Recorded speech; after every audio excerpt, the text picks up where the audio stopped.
You may know him as the head coach of the Toronto Raptors. I prefer to introduce him in all cases as the former coach of the Derby Rams, the Birmingham Bullets, the Talindus Ustendi, the Manchester Giants, the London Towers, the Oklahoma Storm, the Brighton Bears, the Iowa Energy, and the Rio Grande Valley Vipers. None other than the defending NBA champions head coach, Nick Nurse. I love having you on just to read that resume every time. Just know that it warms my heart, Nick. You're staying consistent. I love it. Stay hot. Let's stay hot, man. Let's go. That's all we can do. Doing? We're doing great, Nick. More importantly, how are you and how is the team? Because you guys have had to do the double bubble, basically. Crossing the border from Canada, you had to bubble in Fort Myers before you start to immerse yourself into the bubble in Orlando. How has this process been for you? It's been good. I'm going to start using that double bubble. We've been using the pre-bubble bubble, but now we're we're good. It's been going, I think, as well as expected. Guys look great to me physically, mentally. They've been enjoyable to be around. We're testing like crazy. Feel safe, which is really the one and only goal we have here, is to try to stay safe and get this testing out of the way, get a few shots up here and there, and then get to Orlando safely, And Coach, as you've talked to players, we know and we've heard so much about the plans going into the NBA bubble in Orlando, the things that are going to be going into that. As you've now been back around your team inside the double bubble, as we're now calling it, have there been reservations that they've brought up that maybe they weren't aware of before until they got down there, or that you guys didn't touch on in Zoom meetings or anything that you've had before? Reservations that they've got about heading into this? Not really. I think that everything takes a little, first education. We got to kind of tell them this is what we're doing and why, and then it kind of a day goes by and you'll do a few things. I mean, listen, I know I normally, I got out of my room the first day, kind of racing to the first meeting, and took about 7 steps and left my mask in my room, and it's just kind of the habits. And then now we've been here a week, and you're kind of into the rhythm. You get up in the morning, go get tested, you get your temperature checked, you fill out your little thing, and it's kind of becoming part of the rhythm and what you're getting used to.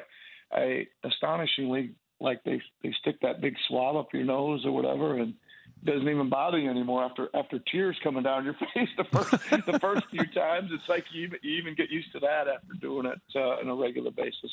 Nick Nurse with us, the Raptors head coach, as they're beginning soon their defense of their NBA championship, and in the bubble in Fort Myers, because they had to cross the border first and stay there before they can go anywhere else.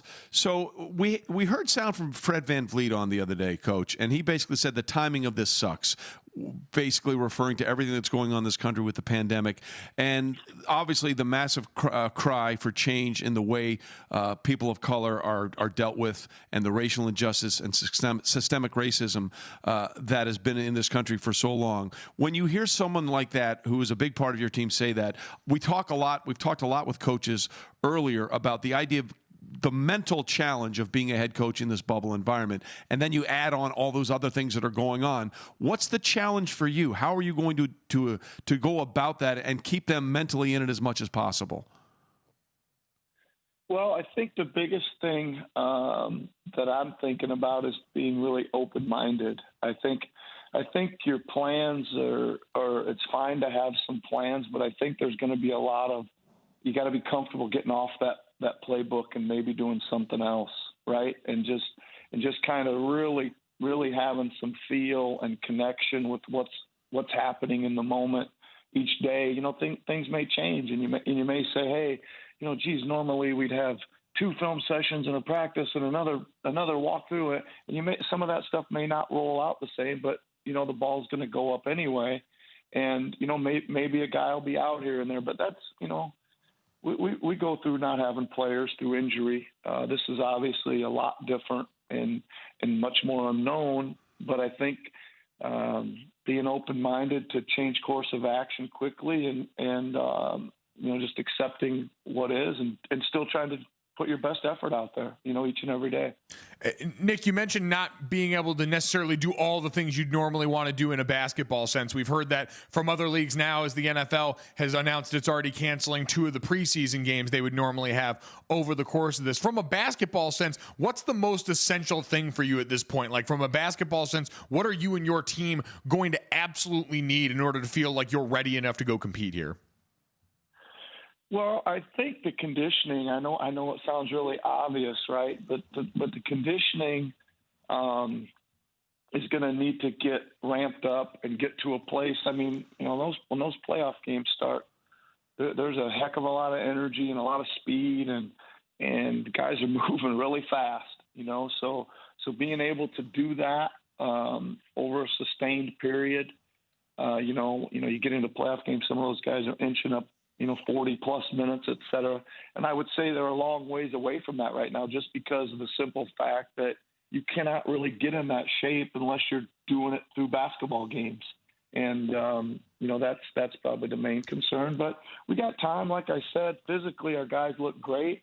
If you want to put a positive spin on it, they're probably healthier than they've ever been. There's a lot of time in the hotel, which is spent resting. You got to kind of be in your hotel room a lot. So there is some positives too. You can go work hard and you kind of confined to your hotel room, but you're probably going to recuperate during a lot of that time too. So, we're trying to, as much as we can, look at the half full side of things as much as we can,